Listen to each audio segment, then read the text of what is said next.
Vous avez évolué. Oui. C'est Branham qui était à l'âge de l'Odyssée. Branham n'était pas, il était envoyé à cet âge, mais il n'était pas entré dans cet âge. La mission qu'avait Branham, c'était de faire sortir les gens de la Odyssée. La Odyssée, on dit, la Odyssée ni froid ni chaud. La Odyssée n'a pas une position. C'est la raison pour laquelle vous allez voir un prédicateur. Aujourd'hui, il ne se répand. Oh, je me réponds après avoir dit ceci. C'est l'esprit de la Odyssée. Oui, lui d'abord, il dit que c'est quand Jésus entre en Branham. Bon, qu'est-ce qu'il voulait dire par là? Mais c'est ça la confusion de la Odyssée. Je peux vous lire. Jésus est entré en Branham. Jésus va. Selon lui. Selon le pasteur, votre collègue pasteur. Jésus est entré en Branham quand? Suivez ce que Branham dit. Aujourd'hui, nous avons une promesse. La promesse que nous avons aujourd'hui, c'est le dévoilement de Dieu. Donc ce que nous devons croire, c'est Dieu dévoilé. C'est la raison pour laquelle Branham prêche un message intitulé Dieu dévoilé. Oui, j'ai lu une écriture pour vous donner une idée, afin que vous ne soyez pas entrés dans cette confusion-là. C'est purement une confusion que la Odyssée est en train d'apporter aux enfants de Dieu. La Odyssée, c'est la confusion. Branham dit, je suis dans le sermon intitulé Hébreux chapitre 7. Dans Hébreux chapitre 7, c'est prêché en 1957. Je suis au paragraphe 27. Là, Branham dit, bon, Jésus a été rendu semblable à lui. Maintenant, ce qui fait qu'il existe une différence entre Jésus et Dieu. Vous comprenez? Jésus a été rendu semblable à lui. À lui qui? À Dieu. Mais il y a une différence. Et la différence, c'est entre Jésus et Dieu. Branham crée la différence entre Jésus et Dieu. Jésus, oui, c'était le corps. L'homme. Et Dieu? Dieu, c'est ce qui était en lui. L'esprit. L'esprit qui était en lui. Et quand Jésus était sur terre, c'était le Fils de Dieu, mais c'était Dieu. Quand nous parlons que le Fils de Dieu, vous devez comprendre d'abord. Cette écriture dit, il y a la différence entre Jésus et Dieu. Mais il était rendu semblable. Comment il était rendu semblable? C'est lorsque Dieu était en lui. C'est par là que Jésus pouvait dire, c'est lui qui m'a vu, a vu le Père. Il était rendu semblable. Moi et le Père, nous sommes un. Parce que le Père était dans un homme appelé Jésus. Maintenant, le Père qui habitait Jésus, le Père là, c'est William Marion Branham. Quand Jésus est arrivé à la croix, c'est lui qui était en lui, l'a abandonné. Il l'a quitté. Et quand il le quitte, Jésus devient Ichabod. Et tout celui qui adore Jésus adore Satan le diable. Aujourd'hui? Oui. Mais les esprits obéissent au nom de Jésus. Le même Jésus là, quand le Père était en lui, vous savez ce qu'il a dit? Il a envoyé ses disciples. Et parmi ces disciples-là, il y avait même Judas Iscariote. Et quand ils sont rentrés, ils ont dit, Maître, nous avons chassé les démons. Nous avons fait ceci, fait cela. Jésus leur a dit, ne vous contentez pas. Parce que les démons vous ont obéi. Contentez-vous si votre nom est écrit dans le livre de vie de l'agneau. Un grand démon peut chasser un petit démon. Mais si le nom de Jésus est Ichabod aujourd'hui, comme vous le dites là, il y a un nom qui est vide, il n'y a plus rien. Il n'y a rien. Mais alors ceux-là qui l'utilisent aujourd'hui ont un résultat. Quel est le résultat? Vous, quand vous travaillez avec les quartiers là, ils ne font pas de spectacle. Bon, ils ont aussi leur connexion. Les quartiers là ne citent pas le nom de Jésus. Ils ont leur connexion. Quelle connexion? Ils ont leurs initiations. La Bible dit mais lorsqu'on dit démon, Patrice avait dit, démon, arrête-toi au nom de Jésus. La victoire est certaine. La Bible dit ceci. Dans Juge, les enfants d'Israël, chaque année, ils se rendaient dans un lieu appelé Silo. Silo fut un lieu où le peuple d'Israël rencontrait la présence de Dieu. Lorsque cette présence-là ne venait pas encore à Silo, la Bible dit que Silo était devenu un lieu de malédiction. Dieu avait quitté Silo vers un autre lieu. Et tout celui qui devrait rencontrer Dieu, il devrait aller là où Dieu était. C'est comme les piscines de Bethsaïda. Lorsque l'ange était dans les piscines de Bethsaïda, et celui qui devait rentrer dans les piscines de Bethsaïda, il devait recevoir la guérison. Mais quand cet ange-là ne descendait plus à la piscine de Bethsaïda, mais piscine était devenue l'eau comme toute autre eau. C'est de la même façon que Dieu, quand il avait mis son nom dans les serpents d'airain. Mais celui qui regardait au serpent d'airain, il devait recevoir la guérison. Cela ne voulait pas dire que Dieu était dans les serpents. Il devait rester éternellement dans les serpents d'airain. Non. C'est dans la même façon que Jésus. Parce que quand nous parlons de Dieu, Dieu n'a pas commencé à œuvrer dans les temples appelés Jésus. Il a été dans les temples de Salomon. Dieu était dans les pots de... Avant Jésus. Il a été dans les pots de blaireau. Dieu était chez Abraham. Abraham l'a adoré. Dieu a mangé chez Abraham. Mais Jésus n'était pas encore né. Mais pourquoi on n'a jamais dit Dieu un jour se manifestera dans William Maron Branham? Ce n'est pas écrit dans la Bible. Pourquoi? Mais c'est écrit dans la Bible. Non, ce n'est pas écrit. Mais Jésus l'a dit. C'est vous qui forcez. Aujourd'hui, nous avons une promesse. Et la promesse que nous avons, c'est Jésus qui a fait cette promesse. Il a dit ce qui était arrivé du temps de Lot. Ce qui était arrivé du temps d'Abraham. Qu'est-ce qui était arrivé du temps d'Abraham? Du temps d'Abraham, c'était Dieu homme. Dieu dans la chair humaine. Et Dieu a visité Abraham. Cet homme-là, Abraham l'a appelé Dieu. Il a mangé, il a habillé. Mais voilà la promesse que Jésus nous renvoie au temps de la fin. C'est ça la promesse que nous avons. Maintenant, tous ces gens que vous avez cités là, ils vous disent que qui a accompli cette ans, si ce n'est pas William Branham. Vous voulez dire qu'un Dieu et même un autre pasteur, lui, il a démontré que Branham il obtenait ses enfants par la parole. Hein? Il dit que la grossesse soit, la grossesse fut. Donc là, c'est ce qu'on avait démontré dans la première émission.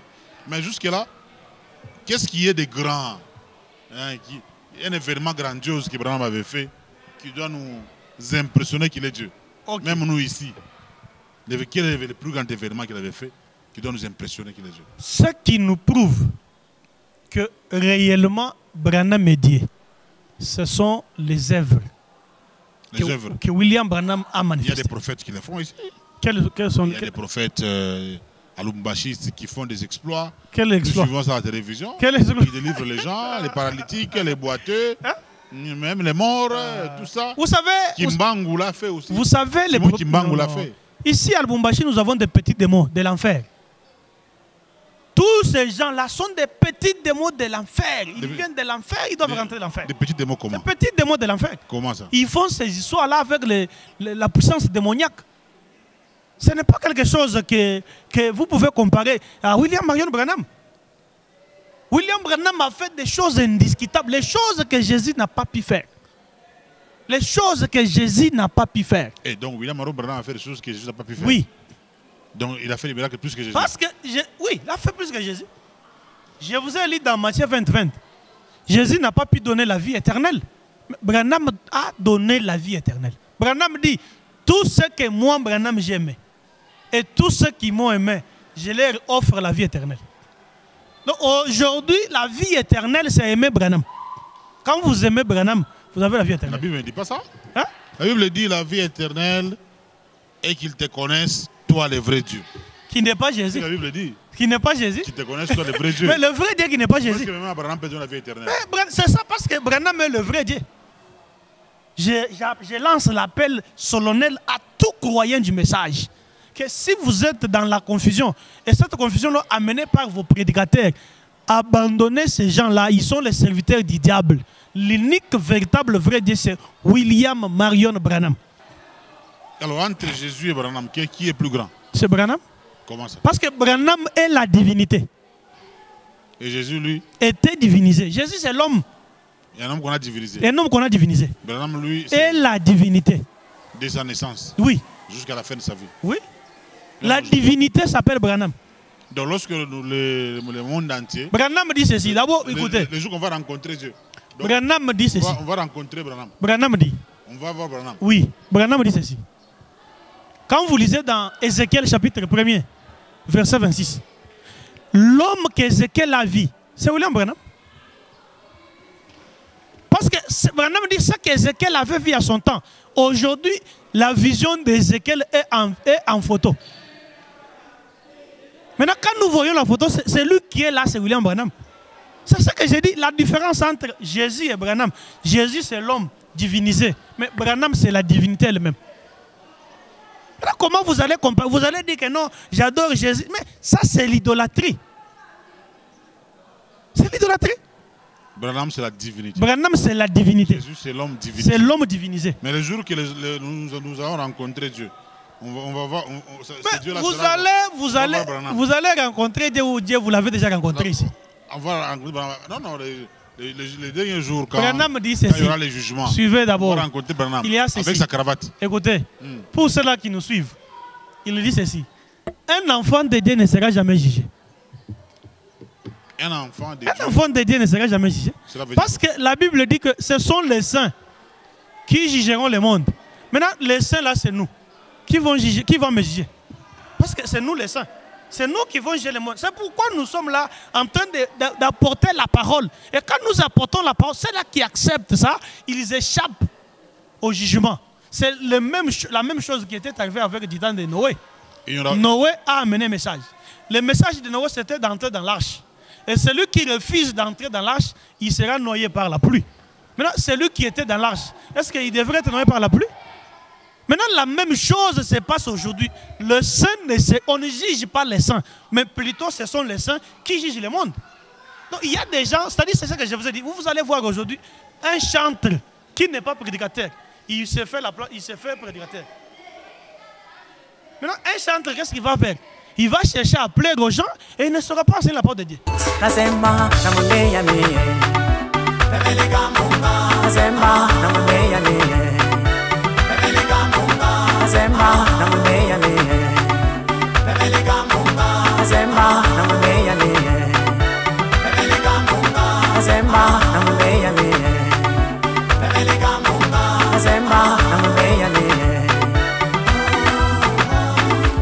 Daniel Mukendi, Maître Jonas Kabongo, Plateau Kassongo, on est gagné par la lettre K, Johnny Kaninda, le manager.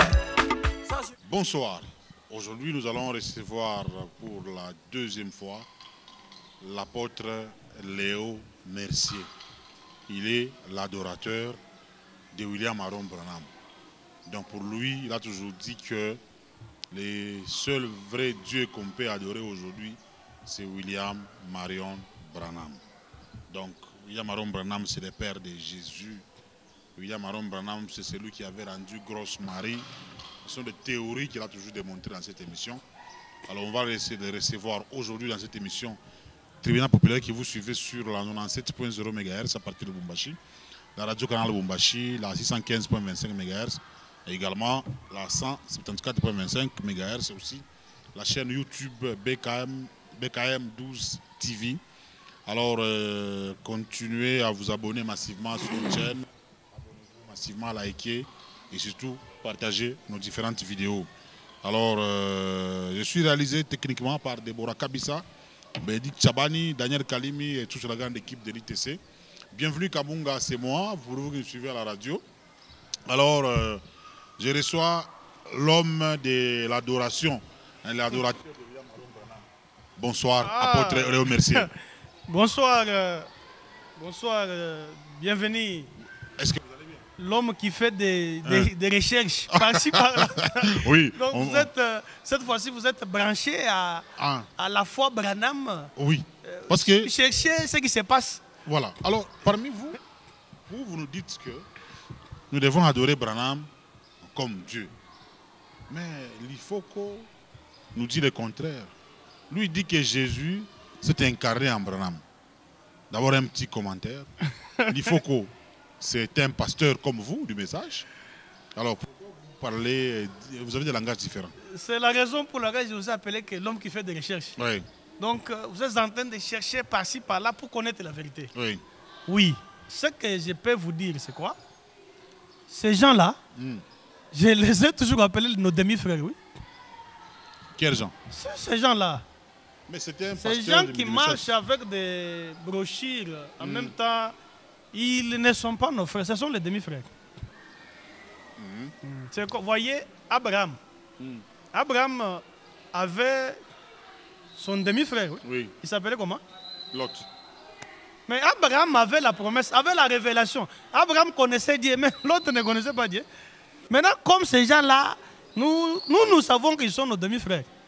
Ils sont en train de faire par tous les moyens de manigance. Oh, nous devons adorer Jésus ambulant. Mais ça vraiment, c'est impitoyable. La Bible dit, Jésus a été fait Dieu à l'âge de 30 ans. Vous comprenez? Oui. Quand Jean-Baptiste les baptisait, il dit que c'est le jour où Dieu a quitté le ciel, il est venu entrer dans un homme appelé Jésus. C'est en ce moment-là que Jean pouvait dire à ses frères que je vois l'Esprit de Dieu descendre sur lui comme une colombe, je rends témoignage, voilà votre lieu d'adoration. Voilà votre lieu. Mais voici l'agneau de Dieu. Voici l'agneau de Dieu. Maintenant, monde. comment Jésus est un homme? Dieu est venu entrer en Jésus. Maintenant, comment Jésus va aussi entrer en Bana? C'est pratiquement impossible. Donc, Dieu est entré en Jésus. Dieu était entré en Jésus. En Jésus. Oui. Et quand est-ce que Dieu cesse d'entrer en Jésus? Ok, merci. Cette fois-ci, vous avez excellé. Dieu a quitté Jésus au bois du Calvaire. Lui-même a pleuré. Il a dit, mon père, mon père, mon père. Pourquoi m'as-tu abandonné? Et vous comprenez quoi par là? Et son père, c'est William Branham. Donc, Dieu l'a quitté quand il était à la bord du Calvaire. Mais quand Dieu quitte Jésus, Jésus devient Ichabod. Tous ceux qui adorent Jésus adorent Satan le diable. Et donc, pour vous, quand Jésus disait mon père, pourquoi m'as-tu abandonné? C'est-à-dire, le Père a quitté en Jésus. Oui. Après 3 ans. Mais 3 ans de... Jésus a été fait Dieu. C'est pourquoi je l'ai toujours appelé Jésus était Dieu limité.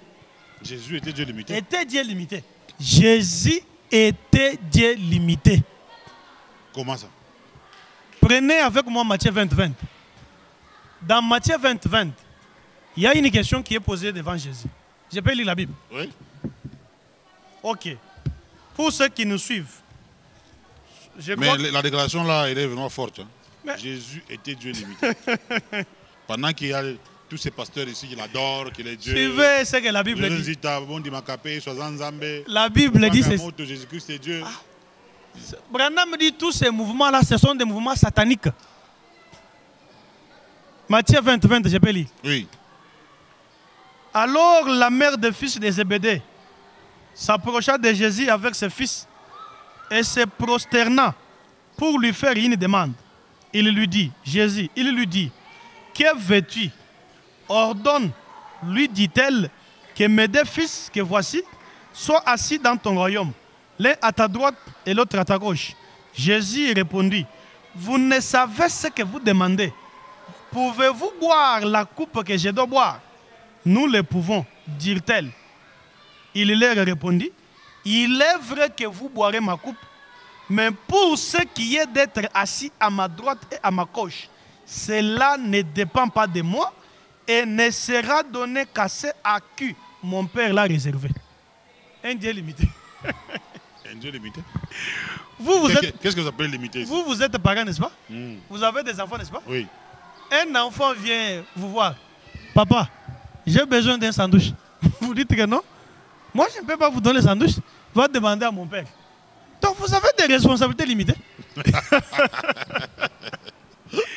Si réellement vous avez le pouvoir de répondre à la demande de votre fils, vous allez lui donner le sandwich. Oui. Mais Branham aussi brandissait Jésus. Oui. Branham brandissait Jésus. Il était aussi un Dieu limité. Non. Branham faisait ça pour accomplissement d'une écriture que Jésus disait. Jésus dit, mon père, j'étais beaucoup glorifié sur la terre. Glorifie-moi aussi. Jésus a dit, lorsque le consolateur sera venu, il me glorifiera. Dans le monde, il n'y a personne qui a glorifié Jésus comme William Branham. Donc quand William Branham glorifiait Jésus, ce n'est pas que Jésus était plus que Branham. Mais Jésus faisait ça pour accomplir l'écriture des gens.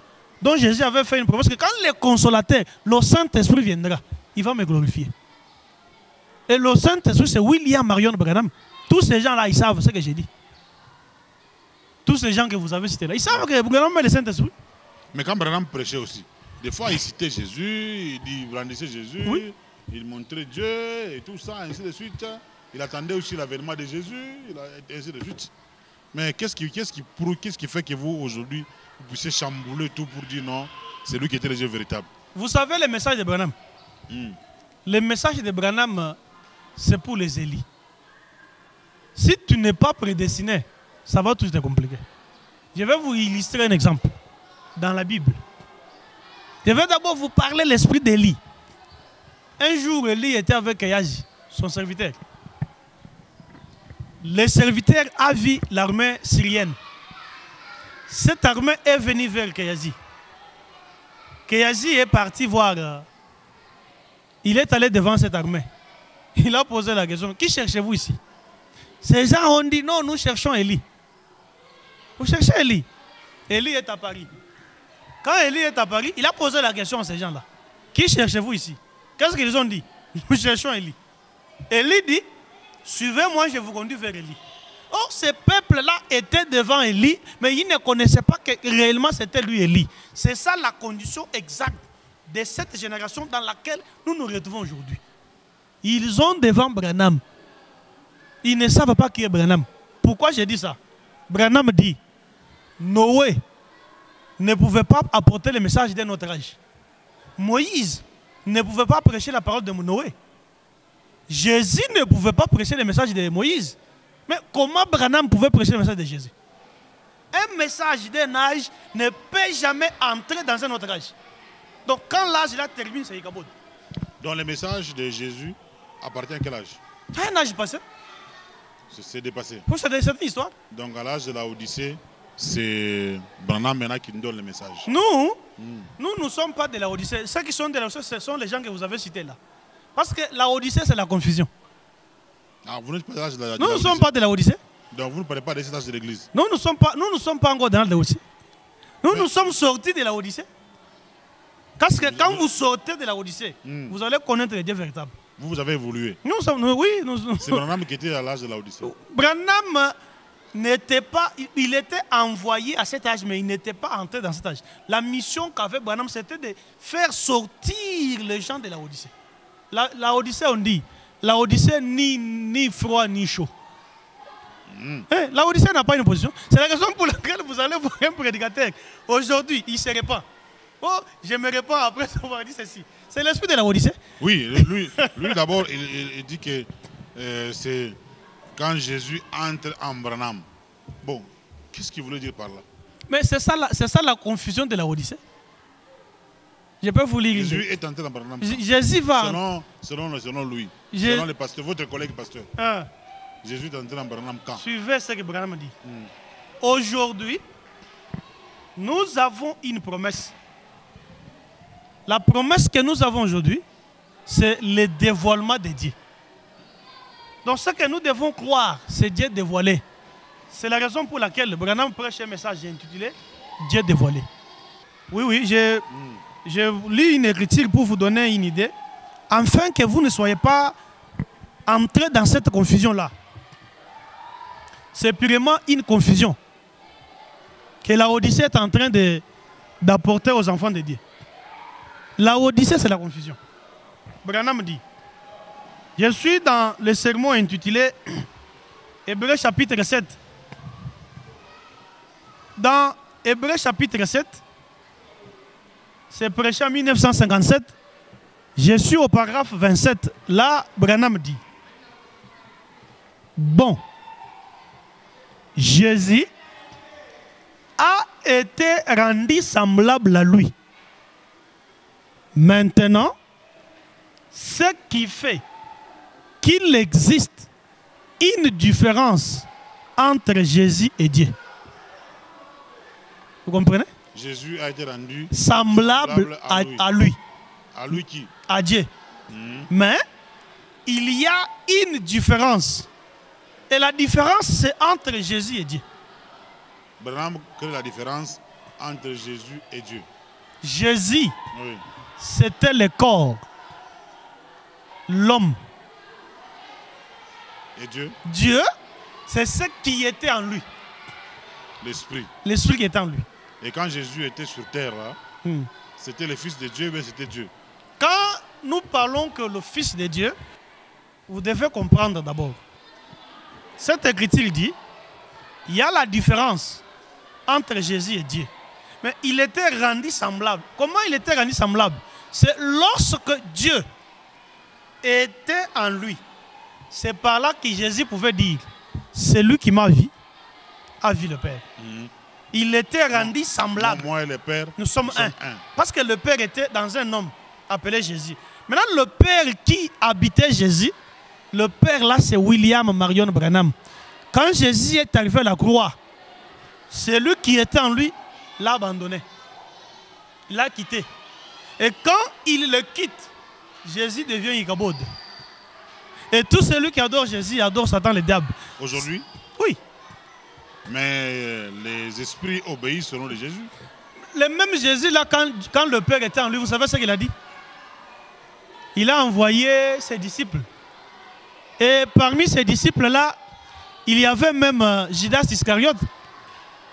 Et quand ils sont rentrés, ils ont dit, Maître, nous avons chassé les démons. Nous avons fait ceci, fait cela. Jésus leur a dit, ne vous contentez pas. Parce que les démons vous ont obéi. Contentez-vous si votre nom est écrit dans le livre de vie de l'agneau. Un grand démon peut chasser un petit démon. Donc, eux, quand ils chassaient les esprits, c'était au nom de Jésus ou au nom de Dieu? C'était au nom de Jésus. Les démons ont obéi. Oui. L'aveugle qui était devant le temple là, je n'ai ni or ni argent te donner. Oui. Lève-toi au nom de Jésus. Ça obéit. Mais il faut demander pourquoi. Mais par là, on comprend que le nom de Jésus est plus grand sur la terre. Avant que le nom de Jésus soit là, on priait Dieu dans quel nom? Mais avant ça, vous n'allez pas me dire que Lazare priait Dieu au nom de Jésus. Vous n'allez pas me dire que Abraham priait Dieu au nom de Jésus. Vous n'allez pas me dire que Moïse invoquait le nom de Jésus, non. Mais tous ces gens-là priaient Dieu. Ils priaient quel Dieu? Ces gens-là n'ont pas invoqué, ne connaissaient même pas qu'il y aura un homme appelé Jésus. Mais si le nom de Jésus est Ichabod aujourd'hui, comme vous le dites là, il y a un nom qui est vide, il n'y a plus rien. Il n'y a rien. Mais alors ceux-là qui l'utilisent aujourd'hui ont un résultat. Quel résultat? Vous, quand vous travaillez avec les quartiers là, ils ne font pas de spectacle. Bon, ils ont aussi leur connexion. Les quartiers là ne citent pas le nom de Jésus. Ils ont leur connexion. Quelle connexion? Ils ont leurs initiations. La Bible dit ça. Mais lorsqu'on dit démon, Patrice avait dit, démon, arrête-toi au nom de Jésus. Vraiment... La victoire est certaine. La Bible dit ceci. Dans Juge, les enfants d'Israël, chaque année, ils se rendaient dans un lieu appelé Silo. Silo fut un lieu où le peuple d'Israël rencontrait la présence de Dieu. Lorsque cette présence-là ne venait pas encore à Silo, la Bible dit que Silo était devenu un lieu de malédiction. Dieu avait quitté Silo vers un autre lieu. Et tout celui qui devrait rencontrer Dieu, il devrait aller là où Dieu était. C'est comme le piscine de Bethsaïda. Lorsque l'ange était dans le piscine de Bethsaïda, et celui qui devrait entrer dans le piscine de Bethsaïda, il devait recevoir la guérison. Mais quand cet ange-là ne descendait plus à la piscine de Bethsaïda, mais piscine était devenue l'eau comme toute autre eau. C'est de la même façon que Dieu, quand il avait mis son don dans les serpents d'airain, mais celui qui regardait au serpent d'airain, il devait recevoir la guérison. Cela ne voulait pas dire que Dieu était dans les serpents. Il devait rester éternellement dans les serpents d'airain, non. C'est dans la même façon que Jésus Parce que quand nous parlons de Dieu, Dieu n'a pas commencé à œuvrer dans les temples appelés Jésus. Il a été dans les temples de Salomon. Dieu était dans les pots de... Avant Jésus. Il a été dans les pots de blaireau. Dieu était chez Abraham. Abraham l'a adoré. Dieu a mangé chez Abraham. Mais Jésus n'était pas encore né. Mais pourquoi on n'a jamais dit Dieu un jour se manifestera dans William Maron Branham? Ce n'est pas écrit dans la Bible. Pourquoi? Mais c'est écrit dans la Bible. Oui. Non, ce n'est pas écrit. Mais Jésus l'a dit. C'est vous qui forcez. Aujourd'hui, nous avons une promesse. Et la promesse que nous avons, c'est Jésus qui a fait cette promesse. Il a dit ce qui était arrivé du temps de Lot. Ce qui était arrivé du temps d'Abraham. Qu'est-ce qui était arrivé du temps d'Abraham? Du temps d'Abraham, c'était Dieu homme. Dieu dans la chair humaine. Et Dieu a visité Abraham. Cet homme-là, Abraham l'a appelé Dieu. Il a mangé, il a habillé. Mais voilà la promesse que Jésus nous renvoie au temps de la fin. C'est ça la promesse que nous avons. Maintenant, tous ces gens que vous avez cités là, ils vous disent que qui a accompli l'X30, si ce n'est pas William Branham. Et si William Branham a accompli l'X30, il va l'accomplir en quelle qualité? Mais vous aujourd'hui, nous vous appelons Léo Mercier. Oui. Mais si nous parcourons l'histoire du message de William Maron Branham, il y a aussi un pasteur qui s'appelait Léo Mercier, qui adorait Branham comme vous. Mais il paraît que Branham avait refusé. Il avait refusé. À son temps là, il paraît que vous n'êtes pas les premiers pasteurs ou les premiers croyants à l'adorer. Ceux qui l'adoraient à son temps, Branham refusait. Il voulait même abandonner l'œuvre pour ça. Alors, qu'est-ce que vous expliquez par rapport à ça? Bon, à cela, il faut que je vous lise une écriture. Oui. Vous savez, même les gens nous ont toujours taxés de tout nom. Surtout nos demi-frères là, ils nous taxent de tout nom. Je ne sais pas, quand on manque des arguments. Un jour dans la Bible, Jésus est parti soigner. Pierre l'avait appelé. Sa belle-mère était malade. Cette femme-là était tourmentée par les démons de la fièvre. Et quand Jésus est allé dans cette famille pour soigner cette femme-là de la fièvre, après avoir opéré les miracles là, les démons ont commencé à crier derrière Jésus. Fils de Dieu, fils de Dieu. Jésus a dit que faites taire ces gens-là, ils sont en train de crier derrière moi. Tout le monde saura que je suis le fils de Dieu, ils viendront à moi. Et ils trouveront solution à leurs problèmes. Vous comprenez? Oui. Maintenant, le grand problème, c'est lequel? Le grand problème, c'est que il fallait... La Bible dit, si vous, ici, bienvenue, vous frappez toujours à la poitrine. Oh, c'est moi, bienvenue. Ce témoignage-là n'est pas valable. Pour que votre témoignage soit valable, il faut que moi, je parle de vous. J'ai dit aux gens, bienvenue, c'est un homme de bon. C'est un homme comme ceci, comme cela. Donc, ce que moi j'ai dit là, c'est ce qui aura de l'importance. Même Jésus ne s'est jamais glorifié pour dire qu'il était Dieu. Il n'a jamais dit ça. Il ne s'est glorifié pas. Il dit que c'est toi qui l'as dit. Même devant Pilate. Mais Branham ne l'avait pas dit. Branham dit ceci. Mais ceux qui le faisaient, lui, il interdisait ça. Maintenant, oui, il devrait dire ça. Pourquoi? Il devrait dire ça. Ah, il fallait se glorifier. Je suis Dieu. Non, non. Adorez-moi, je suis Dieu. Il devrait dire ça. Pour que ce message soit véritable. Maintenant, suivez ce qu'il dit. Ça, je suis dans les sermons intitulés L'eau toujours présente du rocher. Dans les sermons, l'eau toujours présente du rocher, au paragraphe 35. Oh, Léo Mercier, et cela, c'est oui. Au paragraphe 35, Branham dit, Dieu pose des actes afin que les croyants voient. Donc, quand les croyants voient les actes, ils vont s'identifier maintenant aux actes-là. Branham dit, eau toujours présente du rocher. À son paragraphe 35, le Seigneur Branham dit, et cela a fait que beaucoup de frères qui sont venus me dire, frère Branham, nous avons davantage confiance à vous maintenant que jamais auparavant. Parce que vous voyez, suivez bien, avec les dons que Dieu m'a donnés, qu'aurais-je pu faire avec cela? Faire tomber la nation à mes pieds. Voyez? Avec les dons que Dieu m'a donnés, qu'aurais-je pu faire avec cela? C'est faire tomber la nation à mes pieds. ce que nous appelons la nation, ce n'est pas le cosmos ici, où la chair a canon, ainsi de suite. Je vais parler des chrétiens, des vrais croyants. C'est nous qui sommes des vrais croyants. Qu'est-ce qui rassure que vous êtes des vrais croyants? Oui, parce que nous voyons un homme tourner les dos. Lorsqu'Abraham a vu un homme qui pouvait dire la pensée de Sarah avec les dos tournés, il a dit non, c'est Dieu.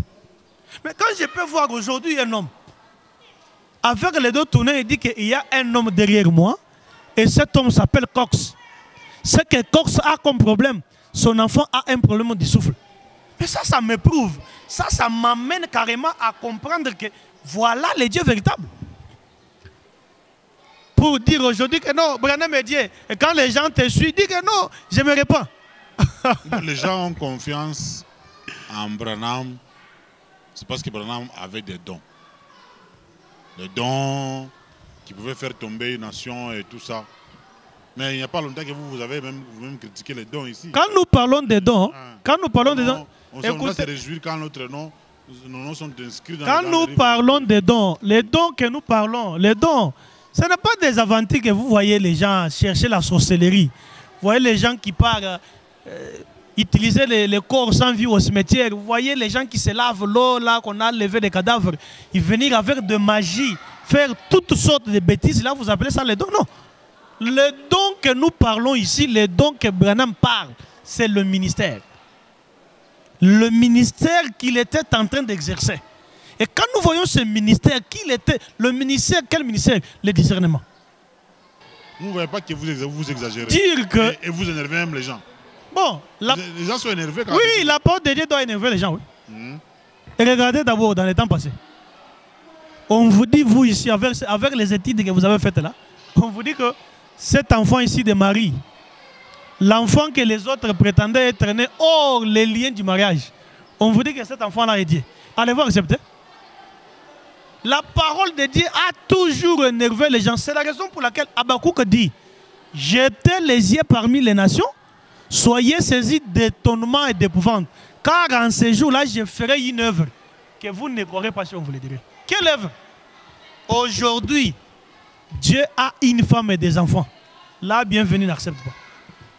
C'est lui que vous avez là, un diable, là, n'accepte pas.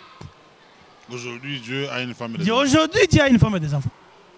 Donc Billy Paul qui est mort là, c'est l'enfant d'un Dieu. Oui, c'est l'enfant de Dieu. Mais lui n'a jamais dit ça, malheureusement. Bon, j'ai des témoignages ici. Je vous ai une fois présenté ces témoignages. Lui, Billy Paul, qui était l'enfant. Suivez ce que la Bible dit. N'a jamais rassuré ça. S'il y a une personne qui doit dire que tout ce que Billy Paul a dit, vous ne le maîtrisez pas. Parce que, suivez d'abord ce que la Bible dit. Si vous voulez que je vous apporte tout ce que Billy Paul a dit, je vais vous les apporter. La Bible dit ceci. La Bible dit ceci. Je suis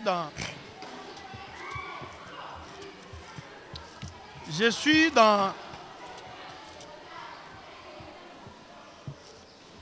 Apocalypse. Notre livre. Votre livre fétiche. Notre livre de... Et vous dites que c'est Branham qui est venu nous expliquer très bien l'Apocalypse. Mais prenez le verset que je vous donne ici. Va les donner à tous ces gens-là s'ils doivent vous donner l'interprétation correcte. Prenons Apocalypse 3. Apocalypse 3, verset 11. Je peux lire? Oui. La Bible dit, je viens bientôt. Retiens ce que tu as, afin que personne ne prenne ta couronne. C'est lui qui vaincra. Je ferai de lui une colonne dans le temple de mon Dieu. Il n'en sortira plus.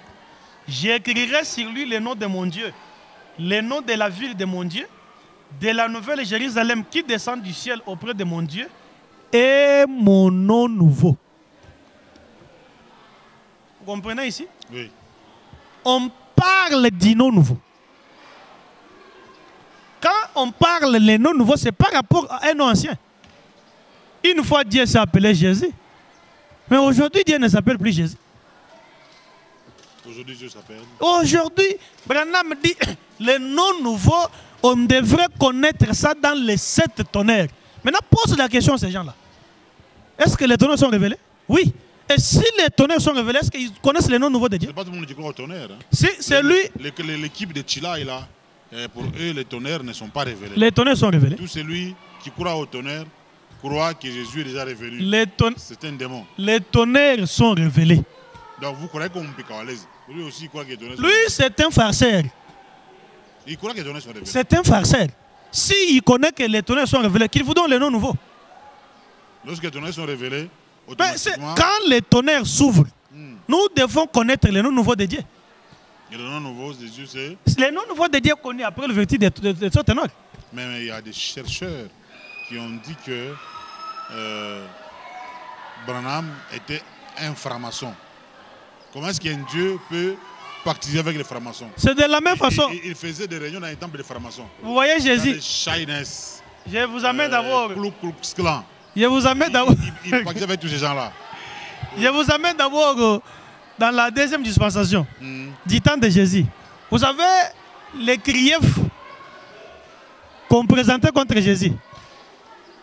Vous savez les griefs que ces gens-là disaient de Jésus. Il dit que Jésus ici, vous dites qu'il est Dieu, mais Jésus, lui, il reste avec des prostituées. Il reste avec les gens de mauvaise réputation. Il reste avec des bandits. Aujourd'hui, si tout le monde dit que non, bienvenue, ses amis sont des prostituées. Ses amis sont des pites. On parle ça pour faire quoi? Pour diminuer ma réputation. Vous avez la réponse, oui? Ouais. Voilà les griefs que les Juifs présentaient contre Jésus. Ah, ben par rapport à Branham, vous voulez dire... Si aujourd'hui les gens là vous disent que non, Branham recevait de ceci et cela, mais c'est simplement pour que ça valait. Ce sont les travaux du diable, oui. Mais comment est-ce que quelqu'un qui est Dieu, qui peut même convertir les francs-maçons là, mais lui pactise avec eux. Il loue leur salle, il fait des réunions dans leur salle et tout ça. Mais écoutez, ne pas qu'il y ait un problème. Écoutez, faire la réunion dans l'une de ces salles, cela n'est pas un problème. Aujourd'hui, il y a des fois nous organisons des fêtes, des campagnes d'évangélisation. Nous louons les salles des fêtes. Est-ce que nous savons comment ces salles-là sont construites? Il y a ceux-là qui ont fétiché pour construire leurs salles. Mais nous partons, on loue la salle, on fait la campagne et puis on s'arrête par là. Est-ce que nous devons entrer en profondeur? Nous devons entrer en profondeur pour connaître que non, la salle ici, c'est... Bon, ça, ce sont des futilités vraiment que les gens là mettent simplement pour un peu que... Ce sont les serviteurs du diable. Mais lorsque lui, il est Dieu, il entre dans une salle des hommes mystiques. Mais il doit quand même sentir qu'ici, en tant que Dieu, je peux... Mais Dieu est au-dessus de tout pouvoir. Oui. Dieu est au-dessus de... Est-ce que Dieu peut... Ces gens-là ont peur. Parce que vous savez, aujourd'hui, à cause de la peur, vous avez...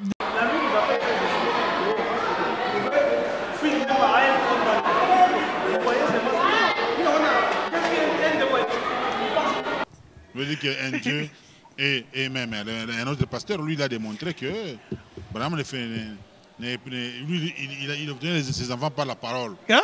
Il dit que la grossesse soit, la grossesse fut. Donc là, c'est ce qu'on avait démontré dans la première émission. Mais jusque-là, qu'est-ce qui est de grand, un événement grandiose que Branham avait fait, qui doit nous impressionner qu'il est Dieu.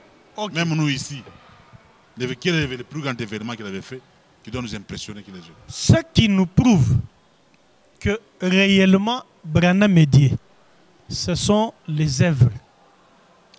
Que William Branham a manifestées. Il y a des prophètes qui le font ici. Quels sont il y a des prophètes à Lubumbashi qui font des exploits. Quels exploits? Nous suivons ça à la télévision. Qui délivrent les gens, les paralytiques, les boiteux, même les morts, tout ça. Vous savez, Kimbangu l'a fait aussi. Vous savez, Kimbangu l'a fait. Ici à Lubumbashi, nous avons des petits démons de l'enfer. Tous ces gens-là sont des petits démons de l'enfer. Ils viennent de l'enfer, ils doivent rentrer dans l'enfer. Des petits démons comment? Des petits démons de l'enfer. Comment ça? Ils font ces histoires-là avec la puissance démoniaque. Ce n'est pas quelque chose que vous pouvez comparer à William Marion Branham. William Branham a fait des choses indiscutables, les choses que Jésus n'a pas pu faire. Les choses que Jésus n'a pas pu faire. Et donc William Aro Branham a fait des choses que Jésus n'a pas pu faire. Oui. Donc il a fait des miracles plus que Jésus. Parce que, oui, il a fait plus que Jésus. Je vous ai lu dans Matthieu 20. Jésus n'a pas pu donner la vie éternelle. Branham a donné la vie éternelle. Branham dit, tout ce que moi, Branham, j'aimais, et tous ceux qui m'ont aimé, je leur offre la vie éternelle. Donc aujourd'hui, la vie éternelle, c'est aimer Branham. Quand vous aimez Branham, vous avez la vie éternelle. La Bible ne dit pas ça. Hein? La Bible dit la vie éternelle et qu'ils te connaissent, toi le vrai Dieu. Qui n'est pas Jésus. La Bible dit. Qui n'est pas Jésus. Qui te connaissent, toi le vrai Dieu. Mais le vrai Dieu qui n'est pas Jésus. Parce que même Branham peut donner la vie éternelle. C'est ça, parce que Branham est le vrai Dieu. C'est lui le vrai Dieu. Et puis pour revenir à la question que vous avez posée premièrement concernant ces frères-là, je ne vais pas les citer les noms. Oui. Le frère là dit que non, nous adorons Dieu aujourd'hui dans son temple qui est William Aro Branham. Vous voyez, il y a la différence. C'est la même chose que ce que vous dites. Moi j'ai dit, écoutez, moi j'ai dit, nous adorons Dieu par son temple. Moi j'adore Branham. Oui. Moi je n'aime pas aller par 4 chemins. Et tu adores son temple. Moi j'adore Branham. J'adore Branham. C'est pas le temple qui... Mais le temple, le corps là, Branham, c'est le corps de Dieu. Le corps qu'on a enterré à Jefferson. C'est le corps de Dieu. Ce corps là, Branham. C'est le corps de Dieu. Vous adorez ça. Mais alors qu'est-ce qui vous rassure qu'en adorant Branham, vous n'êtes pas un faux, vous êtes un vrai? Mais dans la première dispensation, il y avait l'Urim Tumim. L'Urim Tumim, c'était la chose que Aaron détectait pour voir que votre songe est vrai ou faux. Et bien vous en avez aujourd'hui. Mais aujourd'hui, nous avons l'Urim Tumim, c'est la parole de Dieu. La parole de Dieu me dit qu'après l'ouverture des sceaux, vous connaîtrez qui Dieu est. Maintenant, moi, je crois aujourd'hui que les sceaux sont ouverts. Et quand les sceaux s'ouvrent, je connais que les sceaux ont donné le nom de Dieu. Ils ont donné le nom Branham. C'est pour la raison pour laquelle j'adore Branham. J'appelle tout le monde aujourd'hui. Je lance l'appel solennel à tout croyant du message. Que si vous êtes dans la confusion, et cette confusion est amenée par vos prédicateurs, abandonnez ces gens-là, ils sont les serviteurs du diable. L'unique véritable vrai Dieu, c'est William Marion Branham. L'Urim Tumim, pour vous, c'est la parole de Dieu. Oui. Alors, la parole de Dieu, que vous croyez en partie, parce qu'il y a des choses de Paul que vous avez rejetées lors de la première émission là-bas. Il y a des choses qui sont dans la parole de Dieu. Bienvenue. Oui. Paul s'est repenti. Paul a voulu mettre la confusion dans la parole de Dieu. Paul a dit selon moi. Ça n'engageait pas Dieu. Ça engageait Paul. Il a dit selon moi. Maintenant, Dieu dit il n'est pas bon que l'homme soit seul. C'est ainsi qu'on lui a fait ceci et cela. Maintenant, Dieu dit ça. Moi, je dois refuser à ce que Dieu a dit pour obtempérer à ce que Paul a dit. Et après avoir dit ça, Paul vient, il dit que mes frères, je connais en partie, je prophétise en partie. Quand le parfait sera venu, ce qui est partiel devrait être aboli. Suivez ce que Branham dit. Mais quand il dit il n'est pas bon que l'homme soit seul. Et il faut connaître. Lui, Paul, il parlait des serviteurs comme vous. Pour bien servir Dieu, il faut être seul comme lui, comme il avait fait seul. Mais pour ne pas brûler les désirs, mais vous se mariez. C'est lui qui ne saura pas se maintenir qu'il épouse une seule femme. Il est quand même équilibré en parlant. Toi, tu peux un homme normal. Un homme normal. Ou tu n'es pas normal, tu es malade, que je te soigne. Non, il a équilibré. Écoutez d'abord, comment équilibré? Parce que lui, comment d'abord Dieu dit, allez, multipliez-vous. Dieu vous donne une commission. Maintenant, toi, tu dis que non, moi, je ne dois pas faire ceci pour commencer à faire les choses. À faire des voyages missionnaires. Vous m'avez dit que vous venez d'un voyage missionnaire. Quand vous faites des voyages missionnaires là-bas, la femme reste à Lubumbashi. Oui. Alors, mais là, je suis dans... Si les conditions me permettent, je dois voyager avec elle. Et si les conditions ne permettent pas, c'est là qu'elle doit rester. Vous voyez? Mais normalement, j'ai une femme. Mais comment ces gens-là, ces gens en soutane comme vous là, ces farceurs-là, Branham dit... Mais ça permet de bien gérer l'église. Ça permet. De travailler, de faire bien les sacerdoces. Branham on n'a pas une femme et des enfants. On sert bien Dieu. Vous savez, moi j'ai toujours dit. Vous savez ce que Moïse avait dit? Ah oui. Moïse avait dit que si un homme a un défaut, ne peut pas être un serviteur de Dieu. Un homme qui n'a pas d'enfant, un homme qui a une malformation, un homme qui a ceci et cela. Donc vous voyez que Moïse connaissait tout ça. Mais comment toi tu n'as pas d'enfant? Vous allez prier pour quelqu'un qui n'a pas d'enfant? Ils n'ont pas de malformation. Ils sont normaux, mais ils se permettent de sacrifier. Un homme normal. De se sacrifier pour mais Dieu. le corps a des besoins, c'est caprice. Maintenant quand ce corps réclame, qu'est-ce qu'ils vont faire? On se sacrifie. Hein? Et moi j'ai toujours dit que pour bien servir Dieu, il faut être célibataire. Parce que quand on est célibataire, on a moins de problèmes. Hein? On n'a pas une femme malade, on n'a pas des enfants renvoyés à l'école, on n'a pas de bouches à nourrir. On est quand même seul, c'est bien. Et ça crée une stabilité à l'église. Branham me dit ceci. Oui. Je réponds d'abord à ces messieurs-là. Je suis dans le message intitulé La restitution de l'arbre épouse. La restitution de l'arbre épouse est prêchée en 1962. Là, Branham dit, mais suivez. Il était le parfait arbre prophète de Dieu. L'arbre modèle. L'arbre époux. Amen. Gloire. Je vais dire quelque chose ouvertement. Si il est l'arbre époux, vous croyez cela? Depuis le jardin d'Éden. Or, l'arbre époux, sans la femelle, ne porte pas de fruits.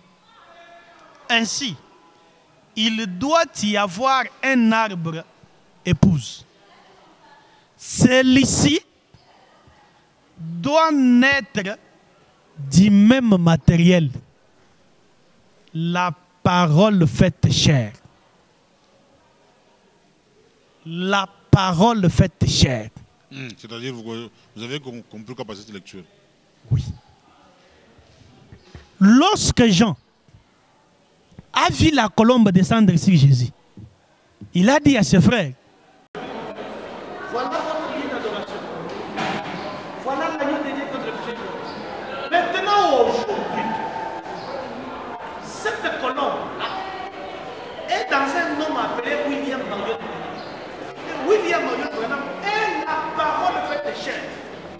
Et si vous l'avez pas la confession, moi je vais vous.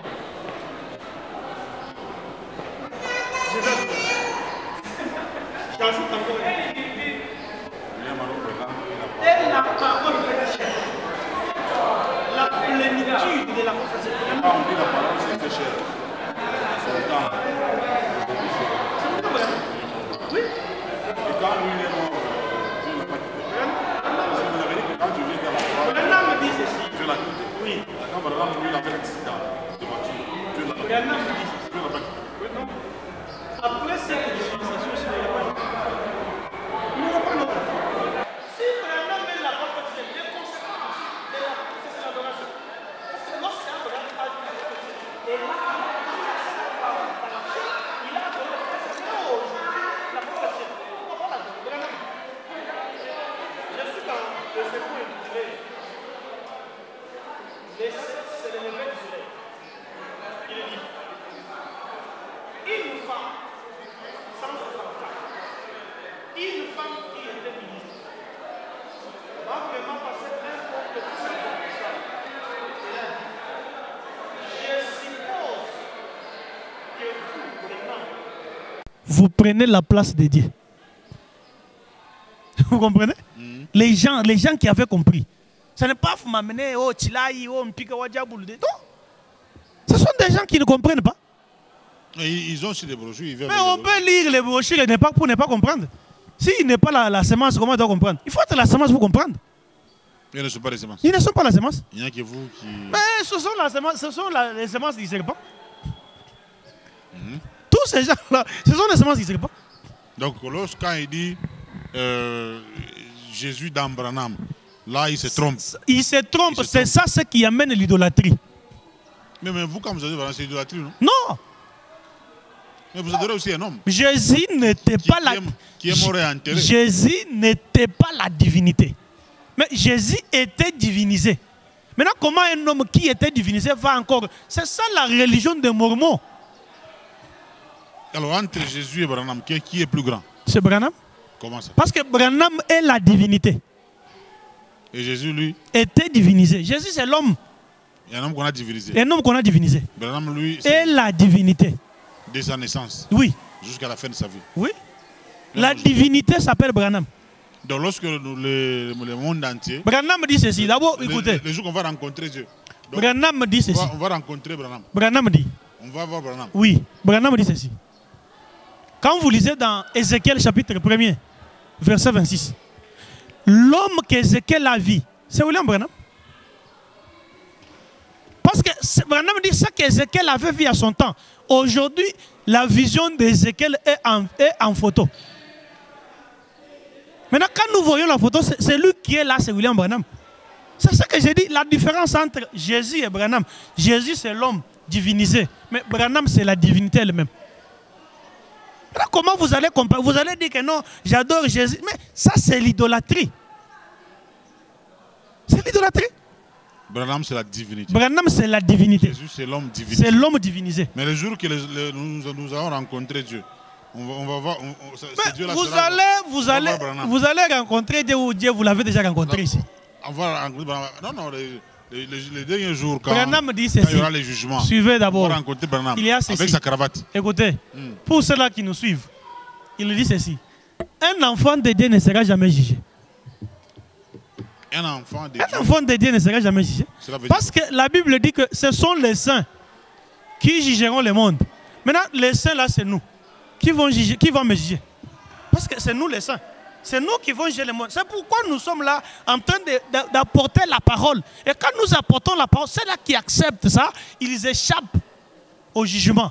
C'est la même chose qui était arrivée avec le temps de Noé. Noé a amené un message. Le message de Noé, c'était d'entrer dans l'arche. Et celui qui refuse d'entrer dans l'arche, il sera noyé par la pluie. Maintenant, celui qui était dans l'arche, est-ce qu'il devrait être noyé par la pluie? Maintenant, la même chose se passe aujourd'hui. Le saint, on ne juge pas les saints, mais plutôt ce sont les saints qui jugent le monde. Donc, il y a des gens, c'est-à-dire, c'est ça que je vous ai dit. Vous allez voir aujourd'hui un chantre qui n'est pas prédicateur. Il se fait prédicateur. Maintenant, un chantre, qu'est-ce qu'il va faire? Il va chercher à plaire aux gens et il ne saura pas enseigner la parole de Dieu. Un chantre, c'est qui? C'est le phoque.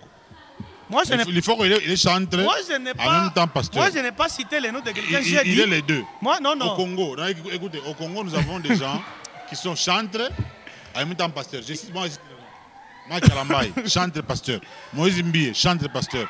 Frère Patrice, chantre pasteur. Qui est encore il y a des gens. Et il faut du ciel. Il y a des gens. Chantre pasteur. Il y a des gens qui envient. Il est chantre. Il est habitué à passer du haut de la chair. Il passe devant les gens. Maintenant, du fait qu'il est habitué à ça, il dit non, je peux aussi être pasteur, je peux aussi être... Maintenant, ces gens-là, ils ne savent pas enseigner la parole de Dieu. C'est pourquoi vous allez voir quelqu'un, il vient aujourd'hui, il fait une déclaration. On les suit, on dit ce que tu as dit là, ça ne nous a pas réjouis. Il revient sur, oh, je demande pardon. Mais vous allez amener les gens où? Tu es toi-même la confusion. Mais comment quelqu'un qui vit dans la confusion peut enseigner la parole de Dieu? Répliquez un peu par rapport à ce qu'il a dit.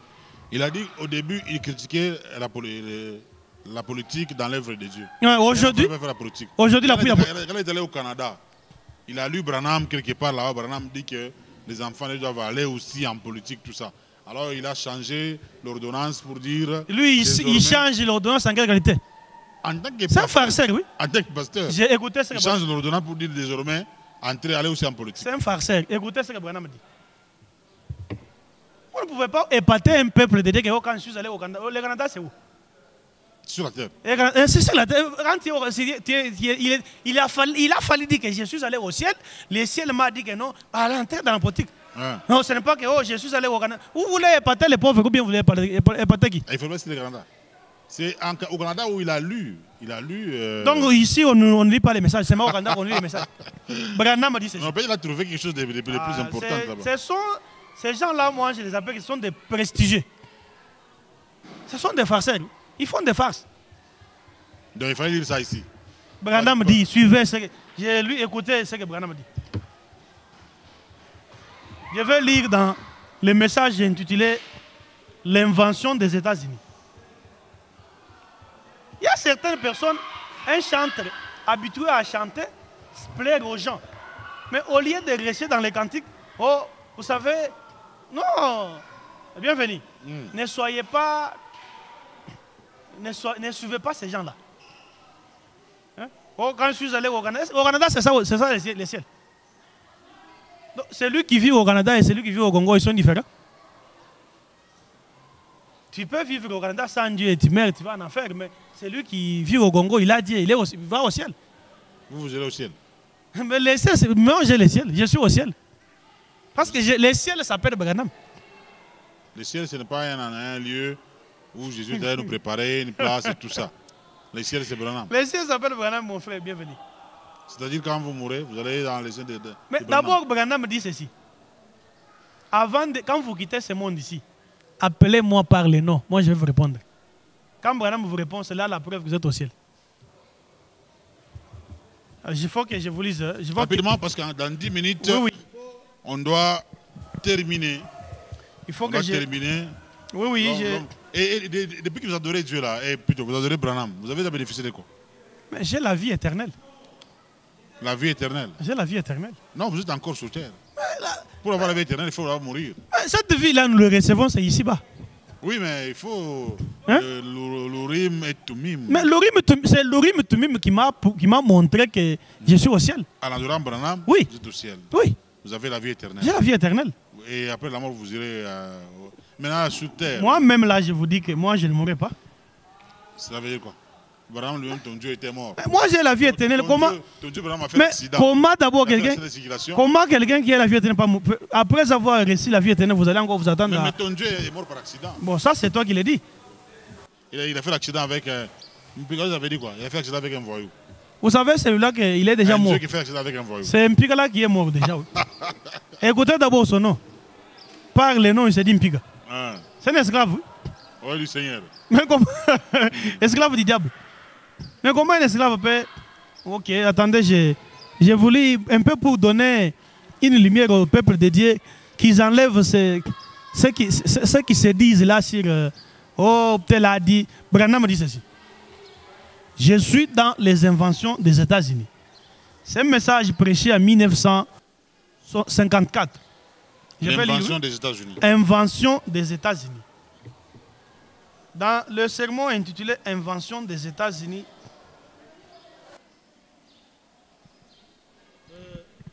William Branham fait une forte déclaration. Et vous allez entendre un homme dire que oh, je signe l'ordonnance. Quelle ordonnance que vous allez signer? Lui il a raconté l'histoire de l'invention des États-Unis. C'est connu, non? C'est historique, ça. Mais ça, c'est historique.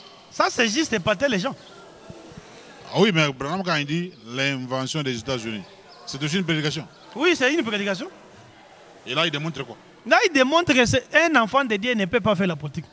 Dans l'invention des États-Unis. Dans l'invention des États-Unis. Donc, c'est lui qui a la confusion. Non, Branham ne fait pas la confusion. Il y a des choses qu'il accepte ici. Non, non. Le problème, c'est quoi? Écoutez. Tout ça. Les problèmes, c'est quoi? Les problèmes, ce sont des hommes. Les problèmes, ce sont des hommes. Les hommes, aujourd'hui, privilègent leurs intérêts. Quand il voit que dans ça, il y a mes intérêts, il va chercher à... Mais il faut qu'on lit ça au Canada. Il a lu au Canada. Il a lu au Canada. Enfant des yeux, allez en politique. Enfant des yeux, allez aussi faire la politique. Il a lu ça au Canada. Au Canada. Il change l'ordonnance. Il essaie d'excuser de ce qu'il a dit. Il va changer l'ordonnance en quelle qualité? Branham me dit ceci. Je suis dans l'invention... D'abord, l'invention, c'est la destruction, oui. L'invention des États-Unis prêchée en 54. C'est la destruction. La destruction, oui. Je suis au paragraphe 201. Branham dit, maintenant, souvenez-vous, je n'ai jamais voté de ma vie. Voyez-vous, il n'y a pas de quoi s'en vanter. C'est mon droit de naître en tant qu'Américain. Si je veux le faire, mais j'ai trop d'estime pour mes enfants. J'ai trop d'estime pour mes amis. Pour les faire entrer là-dedans. Regardez. J'ai vu des hommes y entrer en étant des braves gens et en sortir des escrocs. Je ne veux pas ça. Maintenant, lui, il va signer l'ordonnance en quelle était? Ils sont entrés comme des braves gens. Ils sont entrés des croyants. Ils sont sortis des escrocs. En politique. En politique. Selon Branham. Selon Branham. Là, il a observé dans son pays. les États-Unis. Un homme qui était un fils de Dieu, il entre en craignant la porte de Dieu, il fait la porte, mais une fois sorti, il est escroc. Il dit, je ne fais pas ça. Maintenant, vous allez voir un homme qui cherche à défendre ses intérêts. Il vous dit que non, moi, je signe l'ordonnance. Quelle ordonnance il va signer? Parce qu'il a lu... c'est un embrayeur, oui. Il a lu Branham au Canada. Voilà la différence. Ah, au Canada, c'est où? Hein? Hein? Il a dit ça au Canada, c'est où? C'est que, bon, ici... De ce qu'il a dit, ça ne tient pas la route. Ça ne tient pas, c'est juste plaire aux gens. Ce sont des personnes qui préfèrent sauvegarder leurs intérêts. Donc, ton Dieu Branham avait interdit la politique. Et Branham, William Marion Branham, l'unique et adorable vrai Dieu. Il dit qu'un enfant de Dieu, il entre là sans, mais il sort escroc. Qui vous a dit d'abord Dieu Branham? Qui vous a instruit? Qui vous avez vacciné ou c'est quelle mouche qui vous a piqué pour que vous ayez Branham? Lorim Tumim. Lorim Tumim. C'était à quelle année que vous avez commencé à l'adorer? J'ai adoré ça depuis très longtemps. Oui, depuis 2000 que j'ai réussi la foi de William Marion Branham. Et lorsque vous entrez à l'église, vous prêchez, vous dites aux fidèles, adorons Branham. Nous lisons ce que Branham dit, ce qui change la position d'un enfant de Dieu, ce sont les Écritures. Oui. Et vous l'adorez comment? Vous mettez la photo là-bas, vous commencez à adorer? Mais c'est ça la véritable vraie foi. Vous mettez la photo, oui, et vous agenouillez. Oui. Et c'est pas l'idolâtrie. Quand les catholiques font ça, vous vous opposez contre eux? Les catholiques, ils font une imagination. Ce que les catholiques font, c'est une imagination. Est-ce que vous pouvez me permettre que je lis une écriture? Rapidement, parce qu'on a la fin. Hein? Oui, parce que... On a la fin dans 3 minutes, on doit terminer. Oui, il faut au moins que je lise cette écriture ici. Rapidement. Mais quand même, ici, vous venez de comprendre que cette ordonnance-là qui était signée, c'était simplement une ordonnance charnelle. Donc, quand vous voulez adorer dans votre église, vous mettez la photo de Branham là-bas, vous adorez. Mais vous devez... Branham dit, vous devez... La raison pour laquelle Dieu avait accepté même que les enfants de Dieu puissent se servir de ces serpents de rien, c'est pour que le peuple ait quelque chose auquel regarder. En baptisant aussi, la photo est permanente. Là. Bon, ce n'est pas seulement important, même s'il n'y a pas la photo, mais nous baptisons les gens au nom de William Marion Branham. Mais Branham, ils disent que vous êtes possédé. Ils disent que vous êtes ensorcelé. C'est ce que je vous ai dit. Oui, ensorcelé. Vous savez, Paul. Parce que vous faites Isaac Indoki. Vous savez, même Paul. À Kinshasa, les gens vous ont beaucoup insulté là. Oui, vous savez, Paul. Quand Paul était dans le judaïsme, il traitait les chrétiens, les démons, les sorciers. Mais quand il a compris que le judaïsme là était déjà Ichabod et qu'il est venu dans le christianisme, c'est là que Paul s'est repenti. Le judaïsme a expiré. A expiré. Aujourd'hui, le christianisme a expiré. Le christianisme est Ichabod. Aujourd'hui, c'est l'adoration de Branham. Nous sommes les Branham. Nous sommes dans le royaume Branham. Branham dit, je suis dans l'avertissement et puis jugement. Oui, ça sera votre conclusion. Allez-y. Oui, Branham dit ceci, je suis au paragraphe 33. Il dit, c'est difficile. Vous devez compter sur le Saint-Esprit car cette Bible a été écrite en énigme. Vous ne pouvez pas tout simplement vous asseoir et lire cela comme un journal. C'est caché, absolument. Comment pourriez-vous jamais justifier Dieu quand il a dit à Moïse là, il a dit, maintenant, ne faites pas d'image taillée dans ces commandements. Ne vous faites aucune représentation des choses qui sont au ciel, aucun ange ou quoi que ce soit d'autre. Ne faites pas d'image taillée. Et pourtant, le même jour, il lui dit de façonner des anges avec de l'airain et de les placer juste devant et de les placer juste sur le propitiatoire, là où se trouve le propitiatoire. Vous voyez? Il faut connaître Dieu ainsi que sa nature avant que vous puissiez comprendre sa parole. Vous comprenez? Oui. Donc avant de comprendre Dieu, il faut comprendre la nature de Dieu. Si vous ne comprenez pas la nature de Dieu, vous restez les gens de l'Odyssée. Tantôt, mais ce que nous disons, vous allez voir un prédicateur qui dit que non, Branham est le Messie. Quel rapport vous allez établir entre Messie et Dieu? Mais le Messie est Dieu. Donc, s'il y a des gens qui ont bien compris Branham, c'est vous. C'est nous qui sommes dans le vrai. Conclusion, on vous écoute. Ma conclusion, oui, on vous écoute ma conclusion est la suivante. La Bible dit, mon peuple périt par manque de connaissance. Et quand vous n'avez pas la connaissance, vous serez conduit par les boucs. Un homme qui ne sait pas même ce qu'il croit. Le matin, il se réveille, il dit une chose. Le soir, il se réveille, il dit une autre chose. C'est ça la confusion. Maintenant, pour éviter cette confusion-là, j'appelle les enfants de Dieu. On ne connaît pas Dieu par la façon de s'habiller. On ne connaît pas Dieu par les les études faites, on connaît Dieu par le caractéristique de Dieu, la nature. Maintenant, c'est les caractères de Dieu qui nous fait connaître que cet homme est Dieu. Quelles sont les caractéristiques? Le discernement. Abraham était assis chez lui. Il a vu un homme, habillé comme tout autre homme. Mais quand cet homme a discerné les pensées, il a dit non, ça c'est l'œuvre de Dieu.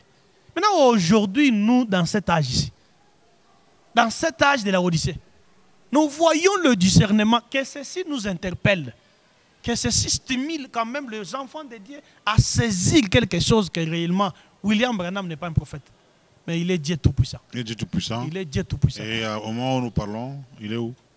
Il exauce nos prières. Où? Au ciel. Dans les tombeaux là de Jeffersonville. Je vous ai dit ceci. Dans les tombeaux là, il n'y a rien. Pour comprendre l'histoire de Branham, il faut bien méditer sur Jonas. Vous voyez, Jonas devrait aller à Nénive. Mais lui est parti à Tarsis.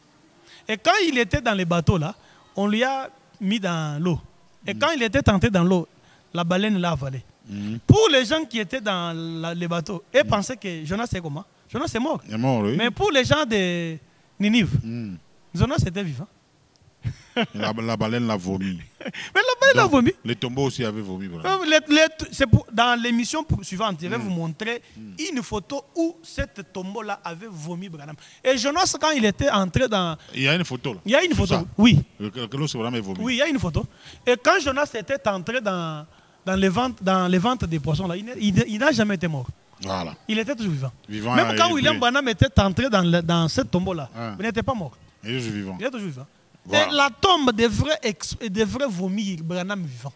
Merci, apôtre Léo Mercier. Vous avez dit que votre église est située à quel niveau? Nous sommes à Kilové-le-Bé. Oui, le micro. Nous sommes à Kilové-le-Bé, précisément sur l'avenue de Plaine. Là où on a construit les bureaux du quartier. Derrière là, l'avenue c'est Kamwanga Bijou. Quand vous êtes au bureau du quartier Naviondo, 5e parcelle, vous allez trouver notre église écrit Branham Tabernacle. Voilà. Les noms de notre Dieu.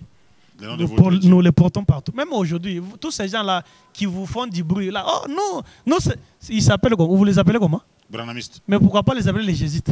Donc, moi, ils doivent adorer. Mais, mais vous les appelez comment? Branhamistes. Mais pourquoi pas les appeler que il y en a qui refusent, hein? Nous sommes des chrétiens. C'est pourquoi je vous ai dit, nous sommes déjà là pour ôter l'esprit de la Odyssée. Merci. La Odyssée, c'est la confusion. Votre numéro, c'est plus 243 99 34 25 212. C'est ça mon numéro. Si vous pouvez encore le reprendre pour que une meilleure audition. Plus 243, parce que c'est le code de la RDC. Oui. 99 34 25 212. Donc, si vous voulez entrer en contact avec l'apôtre Léo Mercier, composez ce numéro, même sur WhatsApp, partout dans le monde. Donc, plus 243 99 34 25 212. Vous l'invitez, même dans votre tabernacle. Il vient vous montrer il va vous démontrer en quoi est-ce que Branham est divin. Il est plus que divin. Il n'a pas été divinisé. Il n'a jamais été divinisé. Lui-même est la divinité. Mais comment quelqu'un qui Branham est la divinité? La divinité. Merci. Merci à Bénédicte Chabani et Déborah Kabichi, Daniel Kalimi. Bienvenue Kamunga, William Skito, Olivier Nkoulou. C'est pratiquement fini. Continuez à liker, partager massivement. Comprenez? Avec l'apôtre Léo Mercier, il faut toujours venir. Venez me démontrer que Branham n'est pas Dieu. Il est là. Il attend. Vous, les grands pasteurs du message de la vie de Lubumbashi, venez pour lui dire que vraiment il ne doit pas adorer Branham.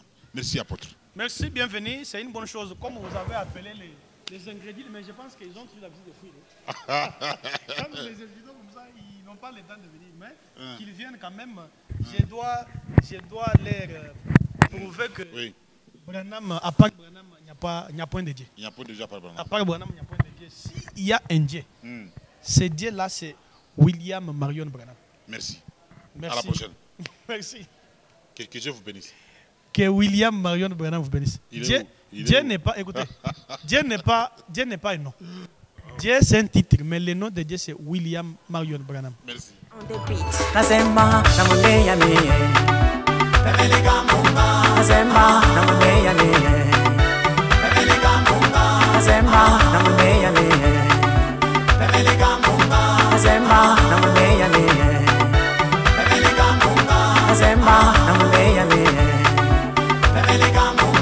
Zemba Nameyane Daniel Mukendi Maître Jonas Kabongo Plateau Kasongo on est gagné par la lettre K. Johnny Kaninda, le manager.